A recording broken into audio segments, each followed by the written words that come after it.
Dear student, due to coronavirus, school started online classes for your study. So you can subscribe Golden Flower Palia YouTube channel, like and press the bell icon. Hello guys, chapter number 2 Indian economy 1950 to 1990 और ये है इस chapter के ऊपर part 3। इस chapter के ऊपर पहले ही 2 पार्ट बन चुका है। अगर आपको उनको देखना है तो आप डिस्क्रिप्शन में जाके प्लेलिस्ट का लिंक है चैप्टर 2 का, उसको क्लिक करके आप देख सकते हैं उन पार्ट को। तो आज का वीडियो शुरू करते हैं। आज का हमारा टॉपिक है एग्रीकल्चर। तो देखते हैं क्या लिखा हुआ है इस टॉपिक में। You have learned in chapter 1 that during the colonial rule there was neither growth nor equity in the agricultural sector. आप चैप्टर 1 में पहले ही हम लोग चैप्टर 1 में पहले ही पढ़ चुके हैं कि कॉलोनियल रूल के दौरान, मतलब ब्रिटिश रूल के दौरान, एग्रीकल्चरल सेक्टर में ना ही ग्रोथ था और ना ही इक्विटी था। The policy makers of independent India had to address this issues which they did through land reforms and promoting the use of high yielding variety seeds which ushered in a revolution in Indian agriculture. तो हमारे जो policy makers थे उनको ये 2 issue को tackle करना था। कौन से 2 इश्यू? लैक ऑफ ग्रोथ और लैक ऑफ इक्विटी। इस 2 इश्यू को टैकल करना था। इसके लिए उन्होंने क्या किया? 2 उपाय अपनाए। पहला तो था लैंड रिफॉर्म्स लेके आए, अंडरलाइन कर लीजिएगा, और दूसरा था promoting the use of high yielding variety seeds, जिसके कारण इंडियन एग्रीकल्चर में क्या आ गया? रिवोल्यूशन आ गया। तो आइए डिटेल में देखते हैं इस 2 उपाय को। पहला हमारा है लैंड रिफॉर्म्स। तो at the time of independence the land tenure system was characterised by intermediaries variously called zamindars, jagirdars, etc., who merely collected rent from the actual tillers of the soil without contributing toward improvements on the farm। तो हमारा देश जब independence हुआ था तो हमारे जो agricultural sector में मेनली क्या थे? इंटरमीडिएट्स लोग थे, मतलब बिचौलिए लोग थे, जिनको हम लोग जमींदार्स, जागीरदार्स ये बोल के बुलाते हैं। ये इसको आप ऐसे समझ सकते हैं कि ये लोग ज़मीन के मालिक हुआ करते थे, लेकिन ये खुद ज़मीन पे खेती नहीं करते थे। खेती करने के लिए ये लोग कुछ मजदूर को हायर कर लेते थे, जिन्हें हम लोग एक्चुअल टीलर्स कह के भी बुलाते हैं। तो ये लोग एक्चुअल टीलर से काम करवाते थे, टीनेंट से काम करवाते थे, और खुद जितना भी कमाई होता था सब मस्ती में उड़ा देते थे, और ज़मीन में कुछ इंप्रूवमेंट नहीं करते थे, मतलब इन्वेस्टमेंट नहीं करते थे। तो इसके कारण क्या हुआ? प्रोडक्टिविटी काफ़ी लो था एग्रीकल्चरल सेक्टर का। The low productivity of agricultural sector forced India to import food from the United States of America। और लो प्रोडक्टिविटी होने के कारण इंडिया मजबूर हो गया फूड को बाहर से मंगवाने के लिए, जैसे कि अमेरिका से। तो equity in agriculture called for land reforms which primarily refer to change in the ownership of land holdings. तो काफ़ी इंपॉर्टेंट लाइन है, इसको आप अंडरलाइन कीजिएगा। लैंड रिफॉर्म्स लाने का एक ही उद्देश्य है, एग्रीकल्चरल सेक्टर में इक्विटी लाने के लिए। तो ये क्वेश्चन आपसे पूछा जाता है कि what was the need for adopting land reforms. तो इसका मेन आंसर क्या है कि इक्विटी इन एग्रीकल्चर लाने के लिए। तो लैंड रिफॉर्म्स का मतलब होता है कि changing the ownership of land holdings, मतलब ज़मीन जिसके पास है, जो खेती नहीं कर रहा है, उसके पास से ज़मीन लेकर किसको देना? जो एक्चुअल टीलर से उनको ज़मीन देना। इसी को बोलते हैं land reforms. Just a year after independence steps were taken to abolish intermediaries and to make tillers the owners of land. आज़ादी के ठीक 1 साल बाद कदम उठाए गए इंटरमीडिएरीज को एबोलिश करने के लिए, मतलब ज़मींदार, जागीरदार, इन सबको हटाओ, and to make the tillers the owners of land. और जो असली जो टीलर जो ज़मीन पे खेती करते हैं उनको क्या किया जाए? लैंड ओनर बना दिया जाए। तो इसको भी आप अंडरलाइन कीजिएगा, काफ़ी इंपॉर्टेंट लाइन है ये। लैंड रिफॉर्म्स के अंदर क्या आया? सबसे पहला इंटरमीडिएट्स को एबोलिश कर दिया गया और टीलर्स को एक्चुअल ओनर्स बना दिया गया। The idea behind this move was that ownership of land would give incentive to the tillers to invest in making improvements provided sufficient capital was made available to them. तो ऐसा करने का पीछे उद्देश्य क्या था? ये मोटिव था कि अगर हम लोग ओनरशिप दे देंगे तो उसको क्या मिलेगा? इंसेंटिव मिलेगा, मतलब कोई चीज़ करने का चाह होगा। क्या करने का चाह होगा? इन्वेस्टमेंट करने का चाह होगा, मतलब एग्रीकल्चर सेक्टर में और इन्वेस्ट करके इम्प्रूवमेंट लाने का चाह होगा, अगर बशर्ते उनको क्या मिल जाए? कैपिटल मिल जाए। मतलब एक्चुअल टीलर्स को अगर कैपिटल दिया जाए तो वो लोग इन्वेस्टमेंट करने से हिचकिचाएंगे नहीं। तो इसको बॉक्स 2.5 में काफ़ी अच्छे से समझाया गया है, तो पहले उसको देखते हैं। तो फिलहाल आप इसको अंडरलाइन कीजिएगा कि ओनरशिप से क्या मिलेगा? इंसेंटिव्स मिलेगा। क्या चीज़ करने का इंसेंटिव? एग्रीकल्चर सेक्टर में इन्वेस्टमेंट करने का इंसेंटिव्स मिलेगा। तो यहाँ से यहाँ तक काफ़ी इंपॉर्टेंट है, इसको आप पूरा ही अंडरलाइन कर लीजिएगा। ये बॉक्स को देख लेते हैं। ओनरशिप एंड इंसेंटिव्स लिखा हुआ है, the policy of land to the tiller is based on the idea that the cultivators will take more interest, they will have more incentive in increasing output if they are the owners of the land. तो land to the tiller policy के पीछे एक ही उद्देश्य है, यही idea है कि अगर ओनरशिप दे दिया जाए कल्टीवेटर्स को तो इससे उनको क्या मिलेगा, इंसेंटिव मिलेगा, ज़्यादा इंटरेस्ट लेंगे वो एग्रीकल्चर सेक्टर को डेवलप करने में। ऐसा क्यों होता है देखते हैं। This is because ownership of land enables the tiller to make profit from the increase output. Very important line है ये। ओनरशिप देने से क्या हो जाता है, टिलर को ओनरशिप अगर आप दे दिए तो टिलर क्या करेगा, चाहेगा कि और ज़्यादा प्रोडक्शन हो, क्योंकि ज़्यादा प्रोडक्शन से उनको उसका प्रॉफिट भी ज़्यादा बढ़ रहा है। पहले क्या होता था, जब वो जमींदार के अंडर में काम करता था तब उसको तो सिर्फ एक फिक्स्ड अमाउंट था ना, फिक्स मजदूरी उसको मिलता था। लेकिन अब जब वो खुद ही मालिक हो गया है तो प्रोडक्शन बढ़ेगा तो पैसा भी ज़्यादा उसके पास आएगा। पहले प्रोडक्शन बढ़ने से क्या होता था, ज़्यादा पैसा सब जमींदार के पास जाता था, लेकिन ओनरशिप आने की वजह से पैसा भी इन लोगों के पास आएगा। तो ये फ़ायदा हो गया।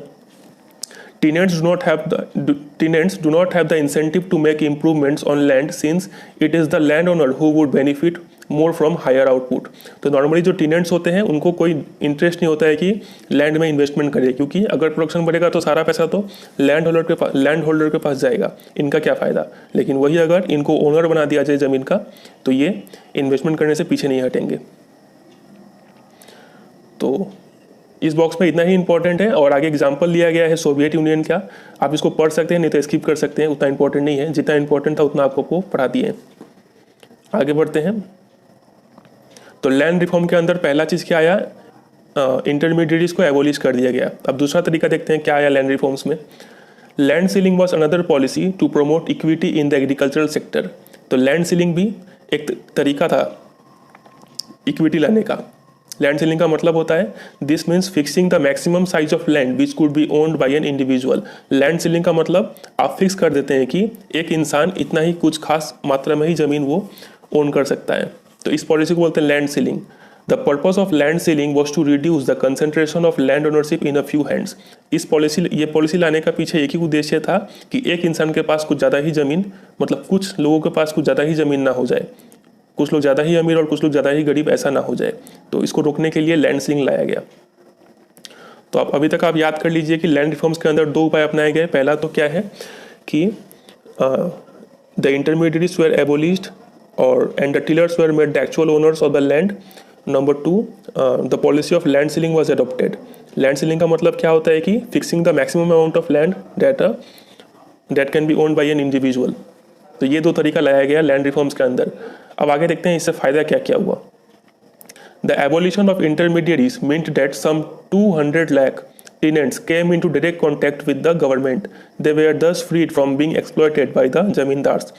तो इंटरमीडिएट्स को एबोलिश करने से लगभग 200 लाख टेनेंट्स जो थे वो डायरेक्ट कॉन्टैक्ट में आ गए गवर्नमेंट के, मतलब वो लोग फ्री हो गए जमींदार्स के चंगुल से। The ownership conferred on tenants gave them the incentive to increase output and these contributed to growth in agriculture। तो ओनरशिप से क्या मिल गया, टेनेंट्स को इंसेंटिव मिल गया आउटपुट इंक्रीज करने का, और आउटपुट इंक्रीज हुआ तो आप जानते हैं ग्रोथ हो गया एग्रीकल्चर सेक्टर पे। तो आप ये एक बात आप गौर किए होंगे कि ये जो वर्ड है ओनरशिप, इंसेंटिव, ये बार बार आ रहा है, तो इसको आप अंडरलाइन कर लीजिए। और जब भी आप आंसर लिखें तो ये सब वर्ड को मेंशन करें, क्योंकि ये सब वर्ड ही की वर्ड होता है, स्कोरिंग पॉइंट से ये सब। तो फिर आगे देखते हैं। However, the goal of equity was not fully served by the abolition of intermediaries।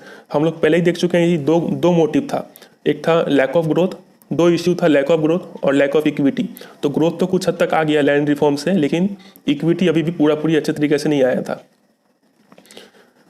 In some areas the former zamindars continued to own large areas of land by making use of some loopholes in the legislation। कुछ areas ऐसे थे जहाँ पर जमींदार अभी भी ज़्यादा ज़मीन खरीद कर रखे हुए थे, क्योंकि लॉ में कुछ खामियां होने के कारण उसका फ़ायदा उठा गए वो। There were cases where tenants were evicted and landowners claimed to be self cultivators। ऐसे भी केस देखने को मिले कि टेनेंट्स लोग जो थे उनको एविक्ट मतलब ज़मीन से निकाल दिया गया, और लैंड ओनर्स खुद ही बोलने लगे कि हम ही ये ज़मीन पर खेती करते हैं, और बच गए वो फिर। Claiming ownership of the land and even when the tillers got ownership of land, the poorest of the agricultural labor such as sharecroppers and landless laborer did not benefit from the land reforms। और जहाँ पे tenants को ownership दे भी दिया गया, वहाँ पर जो गरीब लेबरर्स लोग थे जैसे कि शेयर क्रॉपर और लैंडलेस लेबरर, वो ज़्यादा फायदा नहीं उठा पाए लैंड रिफॉर्म्स का। तो दो बुराई देख रहे हैं हम लोग कि इक्विटी अभी भी पूरी अच्छे तरीके से नहीं आया था इस लैंड रिफॉर्म से। कुछ केस तो ऐसे भी थे जहाँ पर टेनेंट्स को निकाल दिया गया ज़मीन से और ज़मींदार खुद ही कल्टीवेटर बन गए दिखावे के लिए और ओनरशिप उनका बच गया। और जहाँ पे लैंड रिफॉर्म टिलर्स को ओनरशिप मिल भी गया, उतना फ़ायदा उनको नहीं पहुँचा। अब आगे देखते हैं। The land ceiling legislation also faced hurdles. तो वो ऊपर वाला तो था जो लैंड रिफॉर्म्स का था, अब नीचे देखते हैं लैंड सीलिंग का क्या बुराई आया। The big landlords challenged the legislation in the courts. बड़े बड़े जो ज़मीन के मालिक थे वो लोग इस कानून को कोर्ट में चैलेंज कर दिए, डिलेइंग इट्स इम्प्लीमेंटेशन, और इसको लागू करने में थोड़ा डिले हो गया। They use this delay to register their lands in the name of close relatives. और इसी देरी का फ़ायदा उठाकर वो लोग क्या किए, अपना जो ज़मीन था वो अपने करीबी रिश्तेदार के नाम पर कर दिए।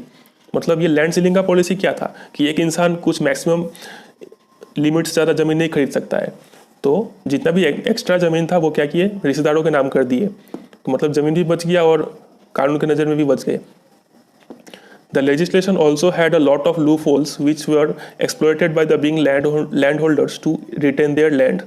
और इस लेजिस्लेशन में भी काफ़ी ज़्यादा लूप होल्स था, मतलब कमी था, और जो कि जिसका फ़ायदा बड़े बड़े लैंड होल्डर्स उठा लिए अपना ज़मीन बचाने के लिए। Land reforms were successful in Kerala and West Bengal because these states had government committed to the policy of land to the tiller। तो कुछ स्टेट ऐसे थे जहाँ पर ये पॉलिसी अच्छे से काम कर गया, तो आप इसको अंडरलाइन कर लीजिए, नाम पूछा जा सकता है आपसे।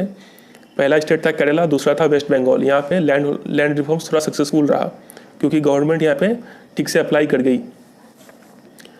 अनफॉर्चुनेटली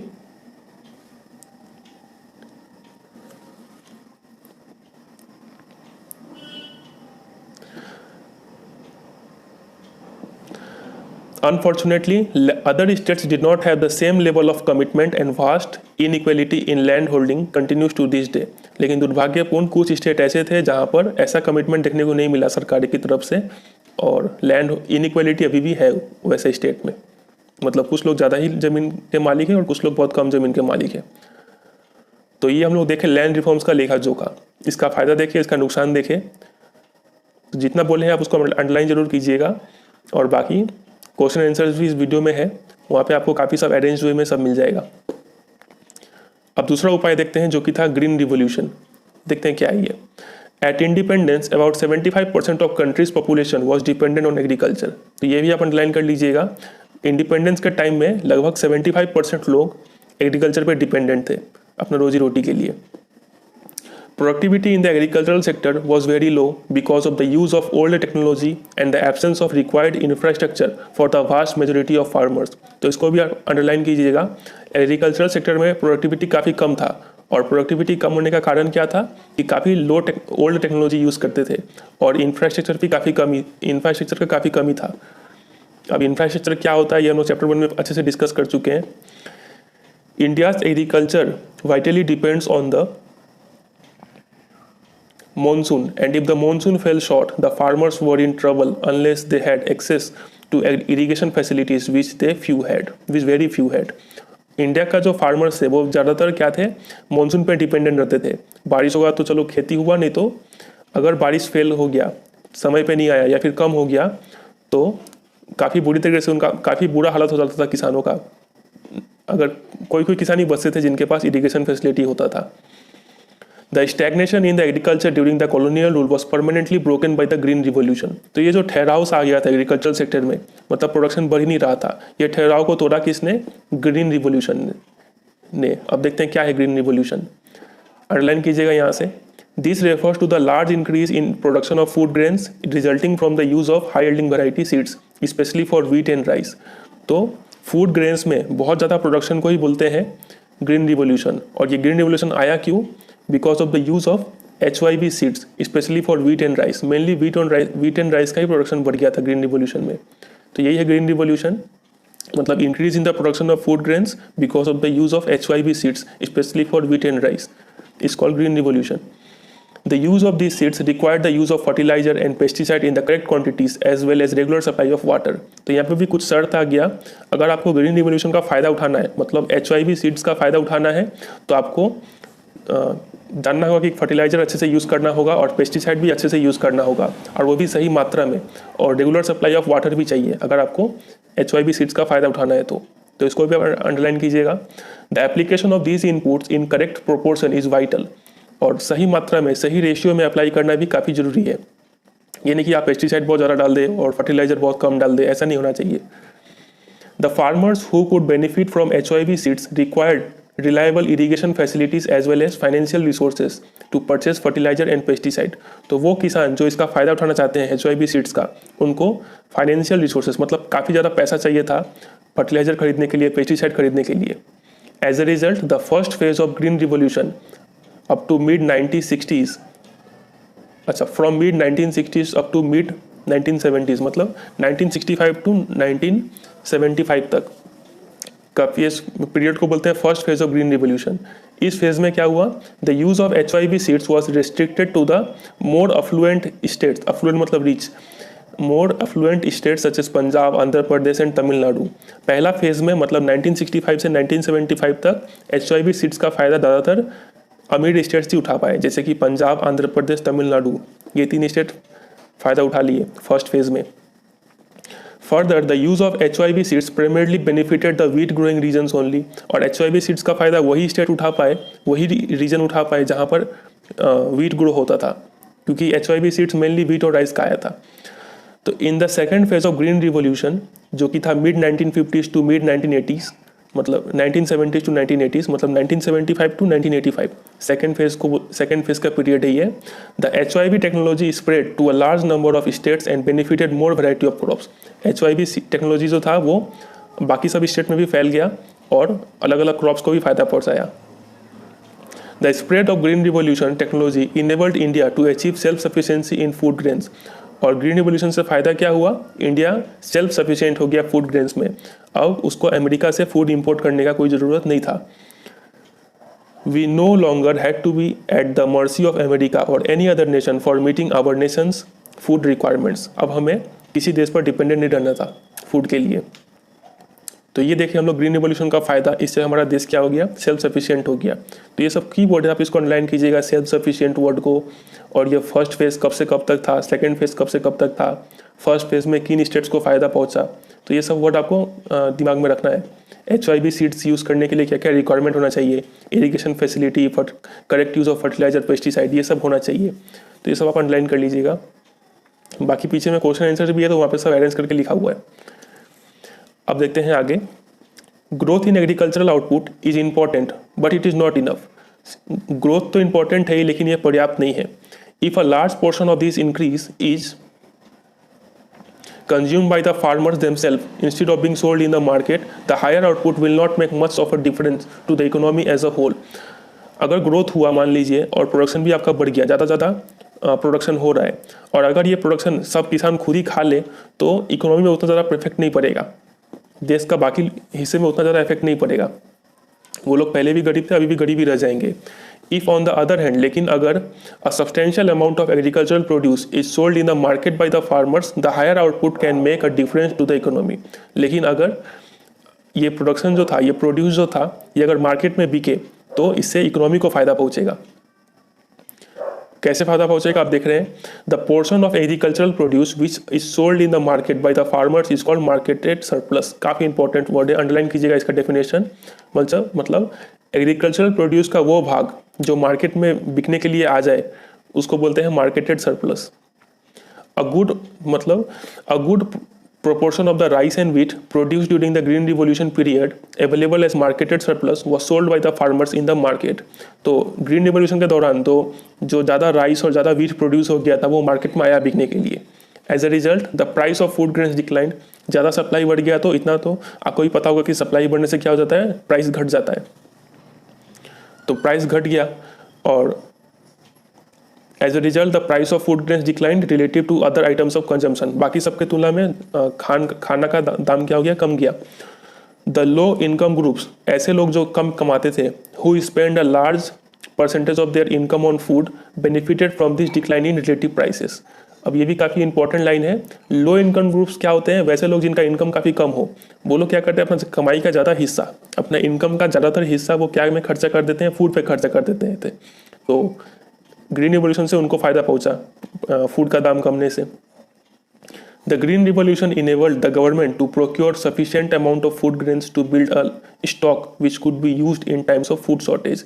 तो ग्रीन रिवोल्यूशन से सरकार को पर्याप्त फूड ग्रेन्स मिल गया स्टॉक रखने के लिए, मतलब जब शॉर्टेज हो जाएगा तो वो स्टॉक का यूज़ किया जाएगा ताकि दूसरे देश से मंगाना ना पड़े फिर से फूड। तो ये फ़ायदा हुआ ग्रीन रिवोल्यूशन से, स्टॉक भी मेंटेन करना शुरू कर दी गवर्नमेंट। अब आगे देखते हैं। While the nation had immensely benefited from the green revolution, the technology involved was not free from risk. तो इसका भी अब कुछ बुराई आ गया। ग्रीन रिवोल्यूशन से फ़ायदा तो हुआ, लेकिन टेक्नोलॉजी जो यूज़ किया जाता था उसका भी कुछ रिस्क था। क्या रिस्क था? पहला रिस्क ये है, अंडरलाइन कीजिएगा आप। One such risk was the possibility that it would increase the disparities between small and big farmers. एक रिस्क तो ये था कि अगर छोटे किसान और बड़े किसान में कुछ ज़्यादा ही असमानता ना पैदा हो जाए, क्योंकि देखिए बड़े किसान के पास ज़्यादा फर्टिलाइजर, इरिगेशन फैसिलिटी सब अवेलेबल होता है, तो वो ज़्यादा HYB सीड्स का फ़ायदा उठा पाता है स्मॉल फार्मर्स की तुलना में। Since only the big farmers could afford the required inputs, thereby reaping most of the benefits of the green revolution.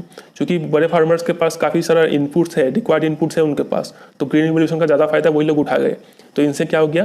Disparity, मतलब असमानता बढ़ गया between small and big farmers. तो ये था पहला रिस्क। दूसरा रिस्क क्या है? Moreover the HYB crops were also more prone to attack by pest and the small farmers who adopted this technology could lose everything in a pest attack. और जो HYB crops थे वो मतलब काफ़ी ज़्यादा risk में थे कि कहीं पेस्ट अटैक ना कर दे उन पर। अगर हल्का सा भी पेस्ट अगर लग गया छोटे किसानों के खेत में तो वो तो किसान पूरा का पूरा बर्बाद हो जाएगा। तो ये था दूसरा रिस्क, पेस्ट अटैक से बचना, ये रिस्क था। Fortunately, these fears did not come true because of the steps taken by the government. लेकिन चलिए खुशी का बात यह है कि ये जो रिस्क था वो उतना ज़्यादा इफेक्ट नहीं किया फार्मर्स को, क्योंकि सरकार ने समय रहते सही कदम उठा लिए। तो यहाँ से भी क्वेश्चन बढ़ता है कि सरकार ने क्या क्या स्टेप्स लिए। The government provided loans at a low interest rate to small farmers and subsidized fertilizers so that small farmers could also have access to the needed inputs. तो ये अपन लाइन कीजिएगा, गवर्नमेंट ने क्या किया? लोन्स प्रोवाइड किए, और वो भी काफ़ी कम इंटरेस्ट रेट पर स्मॉल फार्मर्स को। और क्या प्रोवाइड किए? साथ ही साथ सब्सिडाइज्ड फर्टिलाइजर्स प्रोवाइड किए ताकि उनको इनपुट्स मिल जाए। Since the small farmers could obtain the required inputs, the output on small farms equal the output on large farms in the course of time. तो चूंकि स्मॉल फार्मर्स को सारे facility मिल रहे थे, तो धीरे धीरे क्या हो गया? स्मॉल फार्मर का आउटपुट और बिग फार्मर का आउटपुट दोनों धीरे धीरे इक्वल हो गया। As a result the green revolution benefited the small as well as rich farmers. तो ग्रीन रिवोल्यूशन का फायदा दोनों ही उठा पाए, स्मॉल और रिच फार्मर दोनों। The risk of the small farmer being ruined when pest attack their crops was considerably reduced by the services rendered by research institute established by the government. और ये जो रिस्क था कि paste attack होने से small farmer पूरी बर्बाद हो जाएगा, ये रिस्क कम हो गया। क्यों कम हो गया? क्योंकि हमारे जो रिसर्च इंस्टीट्यूट है जो सरकार इस्टेब्लिश किए थे, वो रिसर्च इंस्टीट्यूट कुछ ऐसी टेक्नोलॉजी लेके आए कि वो पेस्ट से बचा जा सकता था। तो ये था दूसरा उपाय सरकार का। पहले सरकार ने क्या किया? चीप लोन्स प्रोवाइड किए कम इंटरेस्ट रेट पर। दूसरा सरकार ने क्या किया? सब्सिडाइज्ड फर्टिलाइजर प्रोवाइड किया। और तीसरा सरकार ने क्या किया? रिसर्च इंस्टीट्यूट इस्टेब्लिश किया और जो नया टेक्नोलॉजी प्रोवाइड किए पेस्ट अटैक से बचने के लिए। तो 3 स्टेप सरकार ने उठाए। You should note that the Green Revolution would have favored the rich farmer only if the state did not play an extensive role in ensuring that small farmers also gain from the new technology. अब आपको ये गौर करना होगा कि ये green revolution का फ़ायदा सिर्फ बड़े फार्मर ही उठा के ले जाते अगर सरकार समय रहते सही कदम नहीं उठाती तो यही है। अब मुझे लग रहा है काफ़ी ज़्यादा लंबा हो रहा है ये वीडियो, तो इस टॉपिक को यहीं पे रहने देते हैं।